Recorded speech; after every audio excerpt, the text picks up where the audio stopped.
और बात करें श्रीनगर की, जिस तरह से कल इनकाउंटर में टीआरएफ के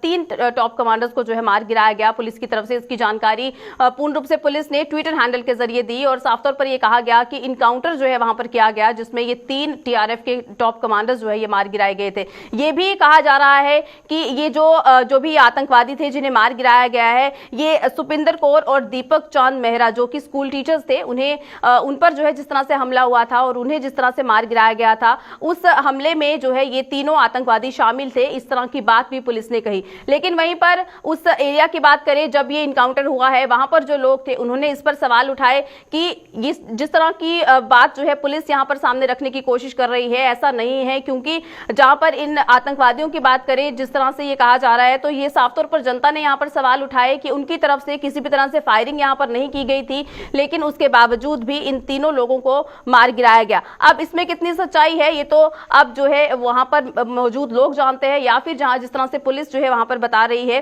वो जानते हैं। लेकिन किस तरह का माहौल है और किस तरह से ये पूरी कार्रवाई की गई है, इस पर चलिए तमाम जानकारी लेते हैं। हमारे साथ हमारे संवाददाता अमजद खान जुड़ चुके हैं। अमजद, आपसे जानना चाहेंगे क्या कुछ सूरत हाल है जिस तरह से कल तीन टीआरएफ के टॉप कमांडर्स को जो है मार गिराया गया, पुलिस की तरफ से ये बात जो है ये कही गई, लेकिन जनता ने जिस तरह से सवाल उठाए हैं उसमें आपको क्या लगता है कितनी सच्चाई है?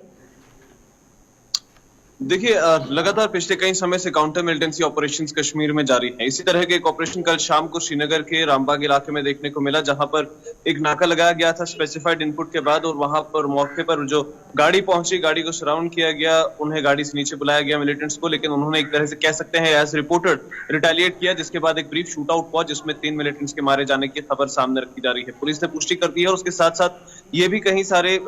एजेंसीज कोट कर रही हैं कि पुलिस ने इस चीज को कंफर्म किया है कि टीआरएफ के टॉप मिलिटेंट कमांडर मेहरान, जिनका नाम बताया जा रहा है, वो भी इस मिलिटेंट अटैक में या फिर कल के जो शूट आउट है इसमें न्यूट्रलाइज कर दिए गए हैं। ये बताया जा रहा है कि पिछले कई समय से मेहरान एक्टिव हैं और आज से लगभग 1 महीने पहले अक्टूबर के महीने में जिस तरह से श्रीनगर के अंदर खून खराबा हुआ था, उसमें कई सारे इंसिडेंट्स में मेहरान का भी हाथ है। और प्रिसाइसली जो ईदगाह के इलाके में स्कूल के अंदर इंसिडेंट हुआ जिसमें 2 अध्यापकों की मौत हुई, जिसमें एक प्रिंसिपल भी थी बताया जा रहा था, और एक कश्मीरी पंडित टीचर जो जम्मू के रहने वाले थे उनको भी मार दिया गया था। तो उनमें उस इंसिडेंट में इस मिलिटेंट का हाथ था, ये बताया जा रहा था। लगातार पिछले कई समय से जम्मू कश्मीर पुलिस इस शख्स पर जो इनपुट्स हैं वो जनरेट करने की कोशिश कर रहे थे, लेकिन जैसे ही कल इनपुट जनरेट हुए उसके बाद एक ब्रीफ शूट आउट हुआ, जिस शूट आउट में 3 मिलिटेंट्स मारे गए हैं, टीआरएफ मिलिटेंट्स हैं बताए जा रहे हैं। और ये बताया जा रहा है कि एक बड़ी कामयाबी है पुलिस के लिए, क्योंकि श्रीनगर के अंदर पिछले कई समय से लगातार कई तरह की गतिविधियां इन मिलिटेंट्स द्वारा की जा रही थी, जिसमें सिविलियन किलिंग से लेकर टारगेटेड जो ग्रेनेड अटैक्स वगैरह है वो भी कई तरह से प्लान किए जा रहे थे। और एक तरह से कहा जा सकता है कि डिस्ट्रिक्ट कमांडर के एलिमिनेट होने के बाद अब एक तरह से जो मोराल है प्रेजेंट बाकी मिलिटेंट्स का काफी ज्यादा डाउन देखने को मिल रहा है। और हो सकता है कि आगे आने वाले समय में जिस तरह की गतिविधियां पिछले महीने में देखने को मिली वो अब ज्यादातर देखने को ना मिले, और आगे और भी कामयाबियां पुलिस को अपने एनकाउंटर्स में या फिर इस तरह के शूटआउट्स में मिले या फिर अप्रीहेंड करने में मिलिटेंट्स को मिले। जहां तक बात रहती है लोकल्स की, वहां पर जो एरिया है जहां पे एनकाउंटर हुआ है वहां पे एक सिविलियन रेजिडेंशियल एरिया है जहां पर काफी ज्यादा सिविलियन पॉपुलेशन रहती है, और ओपन रोड पे ये शूट आउट होने की वजह से काफी ज्यादा हम कह सकते हैं लोगों की भीड़ देखने को मिली। लेकिन कुछ समय तक शायद कहें तो कोई 10 या 15 मिनट तक वहां पर छोटा सा क्लैश हुआ जिसमें कुछ प्रोटेस्ट भी देखने को मिले एक तरह से, लेकिन फिर उसके बाद से सिचुएशन पूरी तरह से नॉर्मल है। कल रात में भी सिचुएशन नॉर्मल रही रामबाग के इलाके में, और आज सुबह से भी लगातार जो मेन रोड होने के कारण वहां पे जो ट्रैफिक है उसमें शायद एक हॉल्ट हो सकता था, एक्सपेक्ट किया था सबने, लेकिन वो भी कहीं देखने को नहीं मिला। यानी हालात जो है वापस एक बार सामान्य हो चुके हैं इलाके में। कुछ जरूर प्रोटेस्ट वहां पे कल देखने को मिले थे, थोड़े क्लैशेस भी देखने को मिली थी, कुछ स्टोन पेल्टिंग का एक इंसिडेंट भी देखने को मिला था, लेकिन वो हार्डली 10 या 15 मिनट का इंसिडेंट था, जिसके बाद सिक्योरिटी फोर्सेस ने पूरे एरिया को अपने गिरफ्त में ले लिया। और एक तरह से कह सकते हैं कि पूरे एरिया में जितने भी मौजूद युवा थे, लड़के थे या फिर जितने भी लोकल रेजिडेंट्स थे उन्हें डिस्पेयर कर दिया गया, मौके से हटा दिया गया। बिल्कुल, जहां पर सेना की बात करें तो बड़ी सफलता उन्हें हाथ लगी है, लेकिन जिस तरह से आपने भी बताया कि वहां पर जो स्थानीय लोग थे उन्होंने वहां पर प्रदर्शन भी किया और ये कहा गया कि वो किसी भी तरह से किसी भी आतंकवादी संगठन से जुड़े हुए थे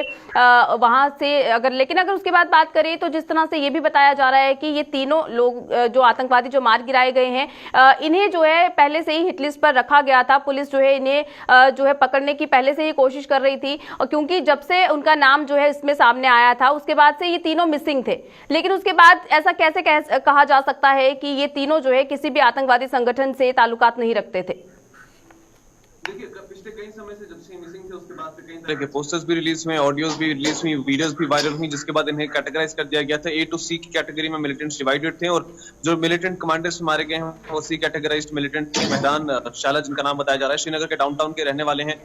वहां से ताल्लुक रखते हैं और पिछले कई समय से एक्टिव हैं। इस चीज की खबर सबको है और इसीलिए ही इनपुट जनरेट किए जा रहे थे ताकि उन्हें अप्रहेंड किया जाए, अरेस्ट किया जाए या फिर उन्हें न्यूट्रलाइज कर दिया जाए एक शूट आउट में। और जो कल शूट आउट हुआ वो एक रिजल्ट है एक तरह की रिटेलिएशन का, क्योंकि जब गाड़ी रोकी गई तो ये बताया जा रहा है कि सामने से फायर हुआ, जिस फायर के बाद एक तरह से वहां पर एक शूट आउट हुआ और उसमें जो मौजूद साथ में तीसरे व्यक्ति थे उन्होंने भागने की कोशिश की मौके से, जिसके बाद उन पर भी एक तरह का हम कहें तो रिटेलिएशन पुलिस की तरफ से देखने को मिला, जिसके बाद वो न्यूट्रलाइज हुए। आम लोगों के वहां पर प्रोटेस्ट जरूर देखने को मिले, लेकिन इसमें एक तरह से कह सकते हैं कि सराहना करनी पड़ेगी सिक्योरिटी फोर्सेस की, जिस तरह से उन्होंने वहां पर उस मौके को संभाला, उस मोमेंट को संभाला। किसी भी तरह का जो क्लैश उसको बढ़ने की हम कहें तो एक तरह से अनुमति नहीं दी, क्योंकि धैर्य से पूरा काम लिया गया। और उसके बाद आप जिस तरह से पिक्चर्स में भी देख पा रहे हैं, ये उसी स्पॉट का इंसिडेंट का पिक्चर है जब ये बिल्कुल अमजद, बहुत बहुत शुक्रिया चलिए हमें तमाम जानकारी देने के लिए। तो जिस तरह से ये बड़ी सफलता जो है ये हाथ लगी सेना को, और इसी तरह से लगातार यही कोशिश की जाती है कि जब भी इस तरह से कोई भी शख्स जो है वो अगर वो इस तरह की गतिविधियों में अगर जो है वो पकड़े जाने की बात सामने आती है तो उस पर इसी तरह की कार्रवाई की जाती है।